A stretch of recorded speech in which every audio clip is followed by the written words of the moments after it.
In the year 2010, I was told that the plan to take over Nigeria is a 50 years plan. Like it was 50 years they draw the map to take over Nigeria. I'm talking about these extremists who are killing people in Nigeria. So a lot of people up to today, despite so many explanations and so many things people have said, a lot of people are yet to understand what is going on. So in this video, I still want to let you understand what is going on in another form. But I want you to watch this video for you to understand my own concept. Take a look. Okay, so would you like to see Sharia law in Canada replace Canadian law? At some point it will. You know, because we have families, we are making babies. You're not. Your population is going down the slump. That's right? Yeah. And by 2060, according to Pew Research Institute, your research, by 2060, Muslims will be the biggest religious group the world over. Right. What are you going to do then? One day we can have a Muslim majority nation here in Canada.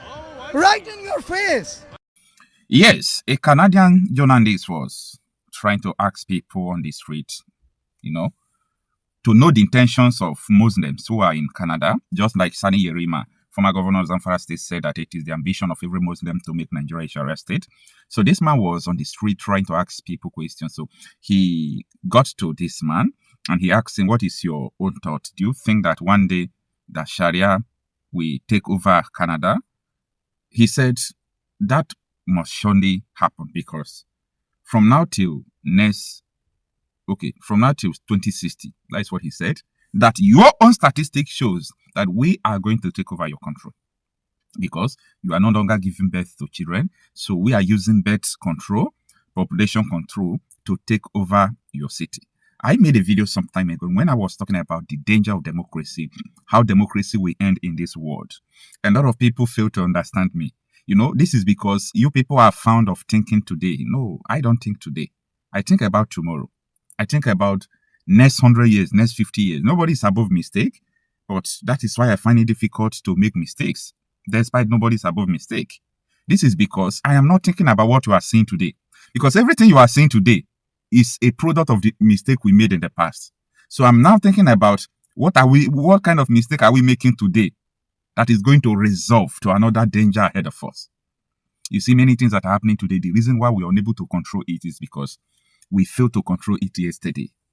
That is the simple truth. So, this man is just telling you by 2060, if you're in Canada, take note, it will happen. There is no how it will happen. Then, if there are a majority, and he said, look at what he said, I am telling you to your own face, it will happen. So, they will use democracy because democracy is what made them to be in Canada, right? Democracy allowed them to be in Canada. Democracy gave them the room of being a Canadian citizenship. Democracy gave them the freedom of religion that has no freedom. You people I don't know whether people are trying to understand what I'm saying. Listen, democracy, as you call freedom, that is the end of the world. They will hijack democracy. Just telling you that when we are majority, then we enthrone Sharia. So Sharia is going to defeat democracy in Europe, America, and Canada, and Australia. Europe, Canada, America, Australia. Europe, Canada, America, and Australia. Europe, I'm talking about including the United Kingdom. Sharia is going to destroy democracy, and Sharia is going to take over. Don't forget that Sharia is not democracy. It is a theocracy, or autocratic something. It dictates for you how you go to toilet, how you do, how you talk. You don't talk anyhow. It becomes blasphemy and you will be killed. And it doesn't give you freedom to go out of that religion. It's a Sharia law that when you leave, it is a death sentence. Like in Pakistan, it's a law. You leave the Islamic religion, a death sentence. So what are you going to do then? What are you going to do? I really want people to always understand my concept. My concept is not coming from a place of hate or a place of religious ambiguity or a place of inducement or political opinion. No. My concept is coming from a natural place of concern, seeing the reality, which is the mistakes we've made yesterday, and also looking into the future through the mistakes we're making today. It is a grave mistake for anyone not to talk about the division of Nigeria today. A very great mistake that your generation will regret. Your generation will regret. You see, Plateau State today that everybody is talking about, that everybody is trying to fight for, the person who caused this bleeding in Nigeria is Gowon. Gowon failed to honor Aburi Accord that he signed in Ghana, in Aburi town in Ghana. If he had signed that agreement, by now nobody will be talking about all these things, because the regional security will give power for people to defend themselves. These terrorists are not powerful as you think. If they are powerful, give 5 AK-47 and don't just 5 to the people who owns the community, and all this issue of terrorism will become something of a past tense. They will kill all of them. The terrorists are not powerful, just that the government decide to arm them and disarm the terrorists because of the Islamic agenda. Now, this is what I want to expose to you in this video. You see that video you just watched? In a developed country where you cannot carry arms and defeat the system because you have not done what they call principles of infiltration. You are not the prime minister, you are not this, you are not that. They have strong institutions like Europe, Canada, so they cannot just carry a gun and start shooting people like this. They will not succeed. They will get them down. You know what they are doing?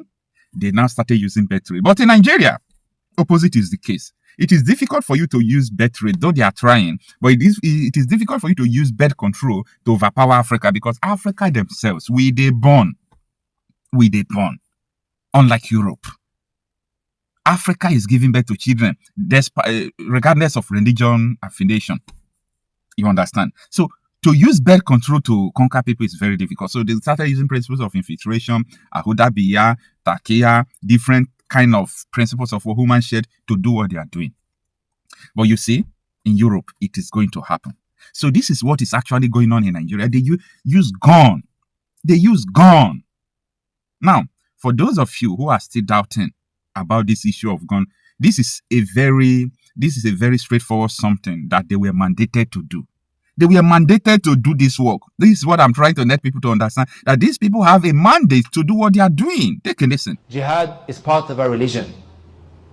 It's a concept in our religion, so I'm not going to be apologetic.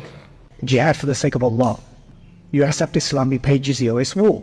The solution, very simple. Jihad fi sabilillah. We don't fear anyone but Allah. We don't fear the United Nations, British government. We don't give a damn. We only fear Allah. Jihad fi sabilillah. And the disbelievers that may surround that community, the Quran has legislated something known as al-jihad, which we would refer to more specifically al-jihad al-qitali, the armed struggle or armed warfare against those elements. What do you think the future is, though, for jihad? Because well, I just said that the Prophet ﷺ, I believe he said in the hadith that al-jihad madin ila yawm al-qiyamah, it's continuous until the day of judgment. Islam is seeking to have a ministry of defense, and the ministry of defense is carrying out the jihad activities. This is natural, and this should be accepted as it is accepted in any other law. So what is going on in Nigeria is a global something. I want people to know that this is a global something. I want people to have the idea of what is actually going on in Nigeria. I don't want people to be deceived. A lot of people are being deceived. People are telling them that, oh, this is because of corruption in the army. This is because of government failure. No, it is because of an idea that people in government have adopted. They have adopted an idea that is not powered by Nigerian constitution. They have adopted an idea powered by Sharia law. Powered by Sharia law. Imagine, Nigerian government knows these terrorists, they knows where they are, the people who are killing you. Then does it make any sense? No, does it make any sense? It doesn't now. It doesn't. It doesn't make any sense, you know? So, well, I just want you to understand what is going on so that if anything is happening around you, you calculate very well. You calculate. Understand that, no, this is all about takeover. Let's take over this country. Let's change them to another religion. We have a mandate to kill. If you see someone who do not understand and believe in your religion, the person should be paying tax, jizya tax to you. And if the person fails to pay the tax, get the person killed.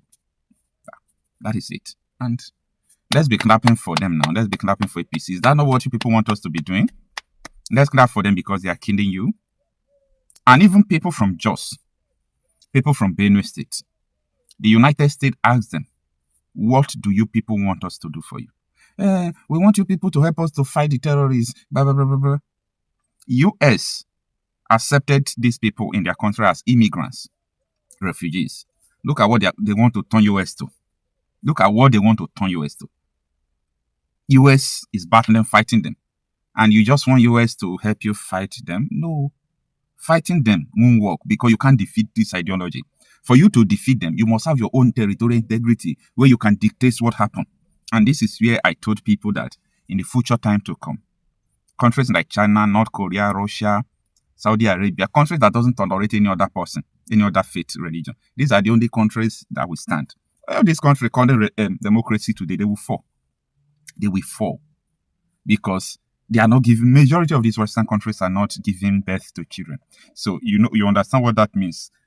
When they give more, when they give birth to more children and they take over your country, the next thing is to implement whatever they want to do. You say it's democracy, right?